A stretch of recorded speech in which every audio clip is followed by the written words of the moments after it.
Kekuatan militer China tak akan mampu ditandingi oleh 10 negara ASEAN termasuk Indonesia.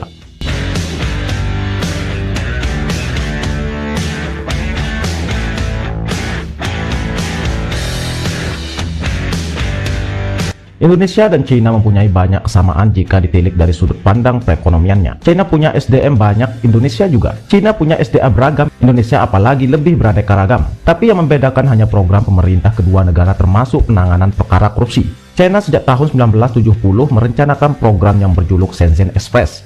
Shenzhen Express ini ialah program untuk mengubah pola pikir masyarakat China menjadi lebih liberalis namun tak menghilangkan dasar negaranya yaitu komunis. PM Deng Xiaoping lah yang merencanakan program tersebut di mana ia menggusur pemikiran kuno Mao Zedong yang tak akan pernah membuat China maju. Deng Xiaoping kala itu mengundang banyak-banyaknya investor ke China untuk berinvestasi ke sana. Hasilnya sangat luar biasa. Perekonomian China naik pesat yang tadinya negara terbelakang hanya dalam tempo 20 tahun sudah bisa dibilang maju. Kemudian langkah berikutnya ialah mendorong pengusaha China agar mengambil alih pasar bisnis yang sebelumnya dikuasai investor asing.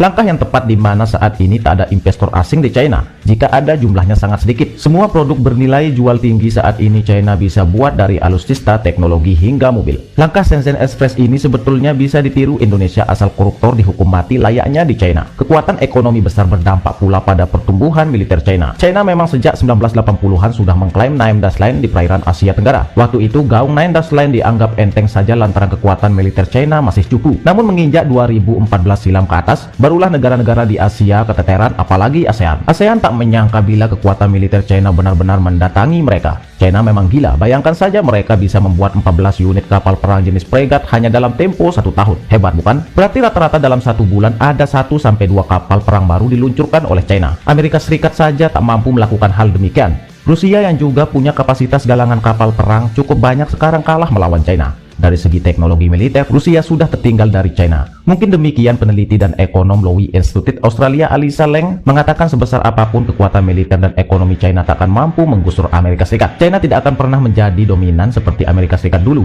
Tetapi kami benar-benar siap untuk semacam abad bipolar di Indo-Pasifik. Lebih bergantung pada keinginan Amerika Serikat dan China. Katanya dikutip dari abc.net.au 20 Desember 2021 lalu.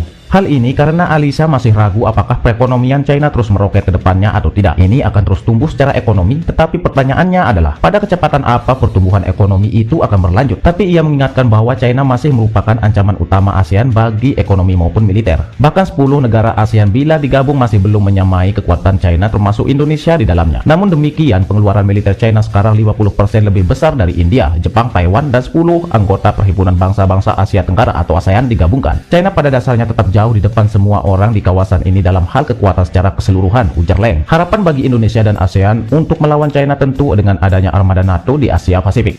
Oke, sekian dulu untuk berita kali ini dan bagaimana menurut pendapat kalian? Silahkan sisipkan pendapat kalian di kolom komentar. Oke, see you.